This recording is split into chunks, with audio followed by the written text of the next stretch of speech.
எல்லாருமே ஆவலா எதிர்பார்த்துட்டு இருக்க தளபதி 69 மூவி அனௌன்ஸ் பண்ணிட்டாங்க. இந்த படத்தோட டைரக்டர் வினோத். இந்த படம் பார்த்தீங்கன்னா அக்டோபர் 2025 ரிலீஸ் ஆக போகுதுன்னு சொல்லி ரிலீஸ் டேட்டுமே சேர்த்து அறிவிச்சிட்டாங்க. செமையான ரிலீஸ் டேட்டே நம்ம இதை சொல்லலாம். ஏன்னா 5 நாள் வீக்கெண்ட் வருது, லீவ் வருது. ஸோ இந்த படத்துக்கு வந்து பார்த்தீங்கன்னா பயங்கர கலெக்ஷன் இருக்கும். தளபதியோட லாஸ்ட் மூவி ஒரு ரெக்கார்ட் பிரேக்கிங் கலெக்ஷனோட பொலிட்டிக்ஸ்குள்ளே போவார்னு சொல்லி நம்ம எதிர்பார்க்கலாம். இந்த படம் ஒரு அரசியல் சார்ந்த படமாக இருக்குன்னு சொல்லி எல்லாரும் பேசிக்கிறாங்க. பொறுத்திருந்து பார்க்கலாம். போஸ்டர் உண்மையாலுமே மிரட்டலாக இருக்கு. அடுத்த அப்டேட்ல கண்டிப்பாக தெரிஞ்சிடும் இது என்ன மாதிரி ஜேர்னல்ல இருக்க படம்னு சொல்லிட்டு பொறுத்திருந்து பார்க்கலாம். இன்னைக்கு நான் சொல்ல போற நியூஸ்ல அஜித் ஃபேன்ஸுக்கு குட் நியூஸ் இருக்கு, பேட் நியூஸ் இருக்கு. ஃபர்ஸ்ட் குட் நியூஸ் என்னன்னு சொல்லி பார்த்தலாம். விடாமுயற்சி படத்தோட டீசர் வந்து பாத்தீங்கன்னா கூடிய விரைவில் வரப்போகுது. இந்த படத்தை பத்தி நீங்க யாருமே கவலைப்பட வேணாம். ஏன்னா இந்த படம் அவ்வளோ சூப்பரா வந்திருக்குன்னு சொல்லி ஒரு இன்சைட் டாக் ஓடிட்டு இருக்கு. அதனால அஜித் ஃபேன்ஸ் படம் லேட்டா வந்தாலும் மாசா வரும். நான் ஏன் லேட்டா வரும்னு சொன்னா, இந்த படம் இந்த வருடம் தீபாவளிக்கு ரிலீஸ் ஆகல, அடுத்த வருடம் பொங்கலுக்கு தான் எய்ம் பண்ணியிருக்காங்க. ஏன்னா அனிருத்தோட பிஜிஎம் ஒர்க் எல்லாமே இப்போ வேட்டையின் படத்துல தான் கான்சென்ட்ரேஷன் பண்ணிட்டு இருக்காரு. அதனால விடாமுயற்சிக்கு இந்த படத்தை முடிச்சுட்டு தான் வருவாரு.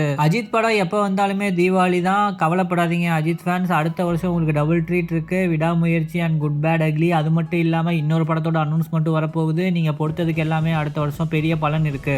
சிவகார்த்திகேயன் அவர்கள் ரீசெண்டா கோட் படத்துல ஒரு கேமியோ ரோல் பண்ணியிருந்தாரு. இந்த கேமியோ ரோலுக்கு பாசிட்டிவ் டாக்கும் இருந்துச்சு, நெகட்டிவ் டாக்கும் இருந்துச்சு. இது யாருக்கு நல்லதோ இல்லையோ சிவகார்த்திகேயனுக்கு ரொம்பவே நல்லது. ஏன்னா தீபாவளிக்கு அவரோட படம் அமரன் வரப்போகுது. இந்த படத்துக்கான டப்பிங் ஆல்ரெடி ஸ்டார்ட் பண்ணிட்டாங்க. இந்த டப்பிங் கிளிம்ஸ் வந்து ரிலீஸ் பண்ணியிருந்தாங்க. அதில் அவர் எனர்ஜெட்டிக்காக பல விஷயங்கள் பேசியிருப்பாரு.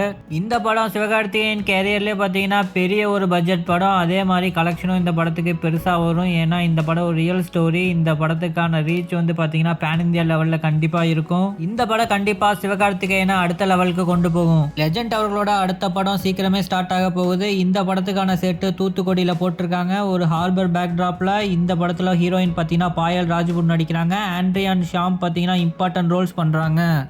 இந்த படத்துக்கு 90s கிட்ஸோட one of the favourite music director Ghibran தான் மியூசிக் பண்ணுறாரு. அதே மாதிரி டைரக்ஷன் பார்த்தீங்கன்னா துரை செந்தில்குமார். இந்த படம் ஏப்ரல் 2025 ரிலீஸ் ஆகிற மாதிரி ஒரு பிளான் பண்ணியிருக்காங்க. என்னோட பர்சனல் ஃபேவரட்னே சொல்லலாம் இந்த combo. Thalapathy Vijay and Anirudh combo. இவங்க காம்போவில் வர எல்லா பாட்டுமே செம ஹிட்டு. அந்த வரிசையில் தளபதி 69லேயும் இவங்க காம்போ வருது. இந்த காம்போ உங்களுக்கும் பிடிக்கும்னு சொல்லி நான் நம்புகிறேன். இந்த காம்போவில் வந்த எல்லா பாட்டுமே மிகப்பெரிய லெவலுக்கு ஹிட் ஆயிருக்கு. இந்த காம்போவில் கடைசியாக வந்த மூவிலேயோ அதுக்கப்புறம் இவங்க ரெண்டு பேர் திரும்பி ஒன்றா இந்த படத்தில் ஜாயின் பண்ணுறாங்க. தளபதி விஜய் அவர்களுக்கும் அரசியலுக்கு போகிறதுக்கு முன்னாடி எடுக்க போகிற கடைசி படம் வேற, சொல்லவே வேணாம். வேற லெவலில் அனிருத் தெரிவிக்க விட போகிறாரு.